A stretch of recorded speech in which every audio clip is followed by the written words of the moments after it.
Okay, today I wanted to talk about simple, like the Vanquish 340, versus more complex, like the XP Deus 2.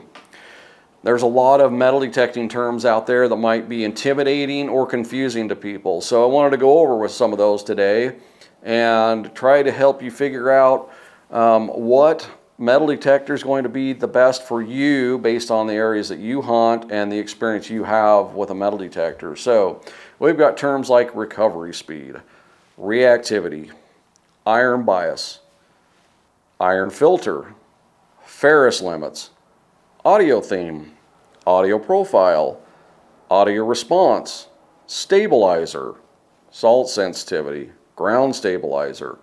Then you've also got number of tones, tone pitch, tone volume, tone banks, and search modes. So a lot of different jargon, a lot of different terms that different things are called in the metal detecting world. Like I say, those can be intimidating or confusing to some people. I hear a lot of people say, I don't want a metal detector that's complex or hard to use. I just want to be able to turn it on and go and just go hunt. That's what I want to do. But what are you giving up by just having a simple turn on and go metal detector? Is it going to give you the best performance in the field? Maybe yes, maybe no. Now that's fine. There are plenty of areas that I've been in where it doesn't matter what metal detector I use. The targets are so plentiful and they're shallow and there's not a lot of trash. And just about any metal detector I choose would pick those items up. But there's other areas that I've been where the targets are deep, that there's tons of trash, the targets are small, and in those cases, that's when you want to be able to make adjustments on your metal detector. But here's the thing, if you understand what each of those things does on your metal detector and how they affect the performance of the metal detector, and you take each thing one at a time and really read through your manual and understand it, you'll get to the point where you feel comfortable making those settings on making those changes on your metal detector. So what I'm going to do today is I'm going to go over some of the settings on these metal detectors and describe how they work, what they affect, and what you should use. Now, obviously a lot of these things, like, you know, number of tones and tone pitch and tone banks and all that kind of stuff, those generally are just preference for a lot of people. I mean, I either like all tones or three tones. Those are the two things I like, and depending on where I'm hunting, I'll use one or the other. Now, some people like 5 tones, some people like just 2 tones. It's either a bad target, it's a good target, and things like that. But again, it's a matter of preference. I don't know many people that go in and really change like the audio pitch, the volume, and things like that. Now, I can see where that's useful, but I personally don't know many people that go in and go to that extent of just goofing around with all that kind of stuff. So, you know, me personally, if I had a metal detector that had recovery speed, like an iron bias or iron filter or something setting like that, an audio response where I could adjust like the modulation and audio from a deep versus a shallow target, and then like the number of tones, I would be happy. And there's plenty of metal detectors out there that have got those features, but I don't know of any really that have just got those features. You know, once you get up into the more expensive machines, you've usually got a whole bunch of other things that come with it, like being able to adjust, you know, the tone banks and the tone pitch and, you know, all sorts of things like that. Things that a lot of people I don't think use. But there's plenty of metal detectors out on the market now. You know, Minelab's released a bunch recently. Nokta's released the Score series lately. And then you've got Garrett that's working on the Vortex. It's been delayed a few times, but there's 3 models in that. And in looking at the options that are available on those, I think those are going to be really good for people that just want a simple machine and got a few adjustments. So let's get into some of this stuff. I've got a few metal detectors here that I'll show you the different settings on for how simple they are and whatnot. But let's start with some of the adjustments that you can make that are more common and really will affect the performance on the machine. So let's talk about recovery speed or reactivity or speed or whatever you want to call it. So some machines have the ability to adjust that. Now, adjustments can be non-existent, like on the Vanquish, you get what you get. You turn it on and it's set at a particular speed. Or you can get, let's just say, take for instance, on the MindLab Equinox 600, you had 3 speed adjustments, where on the 800 you had 8 speed adjustments. So that just gives you an example of what's available on, you know, a less expensive machine versus a more expensive machine. But with recovery speed, the lower the recovery speed, the less targets you're going to be able to separate. So close proximity targets you're not going to be able to separate as easily, but you will get deeper. If you go to a higher recovery speed or reactivity speed, you're able to separate out targets more. So if you're in a trashy area, there's a lot of nails or whatever, you're trying to pick out coins or relics from those trashy areas, you're going to want to use a higher recovery speed or reactivity speed. But there's the trade-off. You're not going to get as deep. But does that really matter when you've got a ton of trash? Usually not. Now the other place that recovery speed or reactivity might be useful is if you've got highly mineralized ground. So highly mineralized ground means there's a lot of iron content or magnetic soils, and so they almost act like it's iron. So a higher recovery speed is actually going to get you deeper in a scenario like that than a lower recovery speed would be. So if you're in mild ground, lower recovery speeds work better. If you're in higher mineralized ground, higher reactivity or recovery speeds are going to work better. So the next major thing that I think there might be some confusion on is iron bias or iron filter. Now, the lower that you have your iron bias or your iron filter setting set up, the more unmasking that the metal detector is able to do, because it's not discriminating or it's not being biased towards ferrous items. So if you have a lower iron bias setting, you're going to have a situation where you're able to unmask more, but you also might get more falsing with nails and, you know, tin and things like that. If you move the iron bias or the iron filter or the stabilizer or whatever people want to call it on their different machines up, you're going to get less falsing on iron, but at the same time you're also going to get less unmasking ability. So the trade-off with that is, you know, if you're in an area with a lot of iron and you've gone through it a bunch of times and you don't want falsing nails or whatnot, well, you're probably not going to pick out any more targets. You've probably found all you're going to find with a machine that's set up and has like a higher silencer or iron filter setting on it. Whereas if you've gone through an area and you want to go back through it and you know there's stuff in it, but there's a lot of iron, then you're going to open the machine up and bring the filter to 0 or 1, or, you know, the iron bias or whatever. You're going to want to bring that down so that more of those things come out. Now, some metal detectors like the Manticore here have what they call ferrous limits. So ferrous limits on the Manticore you can adjust individually up and the lower and upper.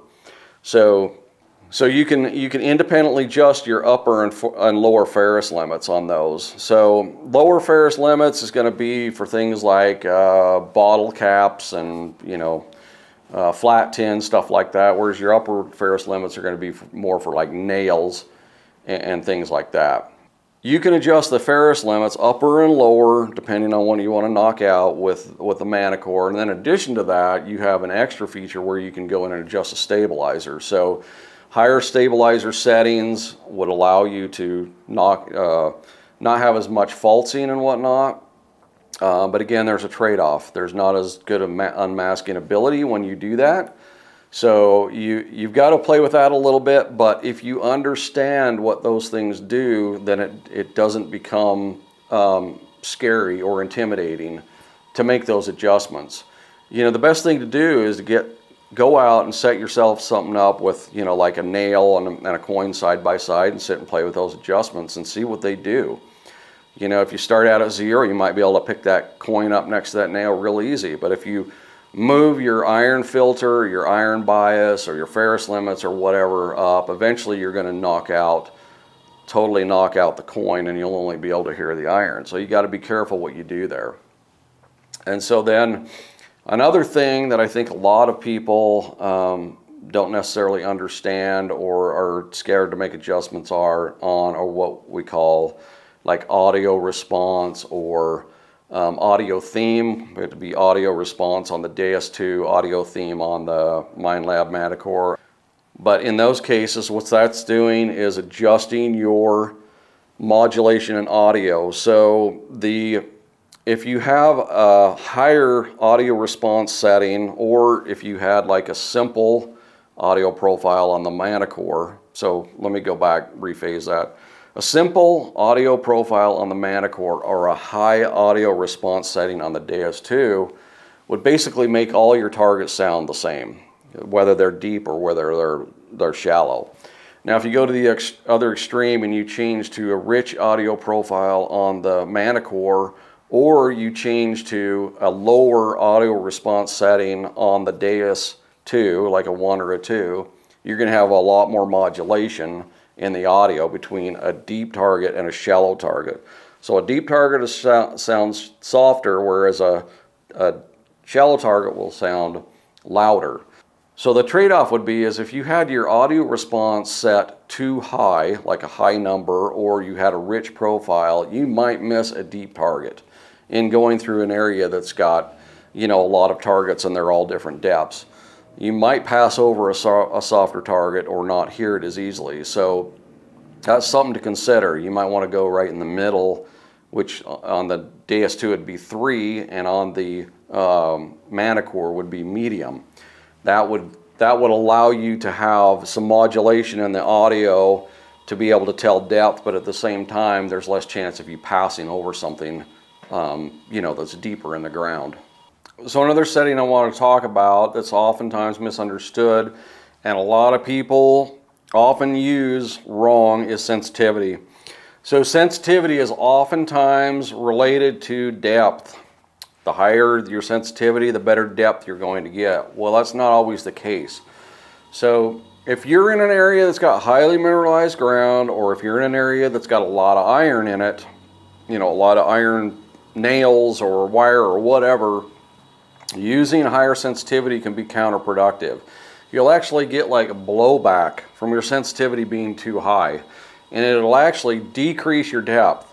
So you need to run your sensitivity at a level that is stable on your metal detector. If you've got a lot of popping and you know, odd noise going on when you're running over the ground, you need to lower your sensitivity. So one machine I want to talk about in particular is the Minelab Manticore. So the Minelab Manticore has the ability to set very high sensitivity levels. I think it's 30, maybe 35. I don't know because I don't run it that high. And the reason I don't is because the machine comes very unstable. I run my Manticore at anywhere between 20 and 22 most of the time, even in mild ground. If you run it too high, you're actually getting so much noise and so much blowback from the ground on a beach or in highly mineralized ground. I've even heard people say that they can't run it that high in mild ground. So watch your sensitivity levels on your machine. It actually can be counterproductive. But let's talk about the different metal detectors that are on the market now. So it's October 2024 right now, and we're looking at multiple offerings from like Minelab, XP not so much, but you've got Nokta that's come out with a bunch of stuff, and then you've got Garrett that's got a release coming up with a Vortex, but they keep delaying it for, you know, they have certain things that have come up that they need to change before they release it. But those should be available, I think they said, before the end of November. So we'll see what happens with those. But if you go on the internet, we're not, like I said, we're not going to cover any of these in detail, but you've got these series of detectors where you've got the lower end ones got the least amount of adjustability, and the higher end ones have got the most amount of adjustability. And if you go in and look at those and you find that the items that are most important to you as far as adjustability goes, then you can pick the one that's going to work best for you. So there's a number of series out there. Let's just cover a couple of them real quick. So with Minelab, you've got the Vanquish series, and you've got the Xterra series. You've got the Equinox series, and then you've got the Manicore, which is kind of a standalone. But each of these models has different strengths and weaknesses to them and just different adjustability to them. So some of them are single frequency, like the Xterra Elite or the Xterra Pro, but if you get to the Elite, they're multi-frequency and it's more adjustable. Then you've got, with Nokta, they've just come out with the Score series, and below that they've got the Simplex series. The Simplex series has a single frequency operation. The Score series has multi-frequency operation, and then the Legend is their top of the line that, in addition to their top of the line Score, offers, you know, other settings like gold mode and a few other adjustments that, you know, the general public probably isn't going to need. And then you've got Garrett, and Garrett's got a series called the Vortex, and it starts at the VX, I believe it's VX, it's like VX5 all the way to the VX9, and if you go in and look at the chart, there's different things that can be adjusted on those. So the question is, what machine is going to be the best one for you? And I think that's something that each one of you's got to answer for yourself, but I will make some comments that might make it easier for you to decide. If you just like to go out and, you know, hunt the park every once in a while, and you're looking for modern coins and jewelry, I would advise getting a more simple machine. There's going to be a lot of things that you're not going to need to use. If you're more into like relic hunting or deep coin hunting, you know, places like that where you need more adjustability, where there might be a lot of iron present or there might be a lot of modern trash present, then I think in those cases you're going to want a machine that's got reactivity. You got your iron bias settings or your iron stabilizer settings, and then audio profile may or may not be important to you, but that's something to consider. And then obviously if you're a gold hunter or if you're a beach hunter, then you're going to want a machine that's got those modes on it.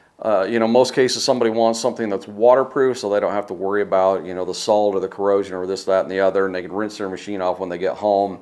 Targets are usually spread out more on the beach, so usually not a situation where you have to have, you know, a fast machine. You want more depth on the beach than you do fast, because even when you get across a piece or get over a piece of iron, it's usually easy to tell that it is iron.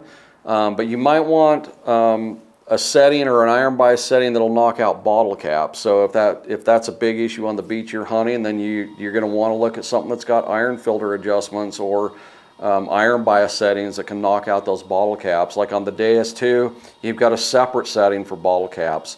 On the Legend or the upper end Score series, you've got a bottle cap reject setting. So those types of things become important for different people and when they're using for different situations.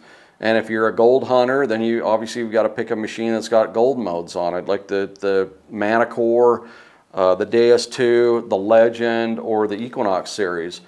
So I hope this video helps you. Like I say, a lot of these settings can be intimidating to people. I know people that they refuse to adjust their machine, or when they need to make an adjustment, I've had a lot of people come to me and say, help me set my machine up. So they don't need to be confusing or intimidating. If you get in your manual, you understand exactly what those things do. You can make those adjustments in confidence. But if it's something that you don't use and you don't need, then obviously don't spend the money on it. So I hope that helps you, and I hope I see you on the next video. Have a good day.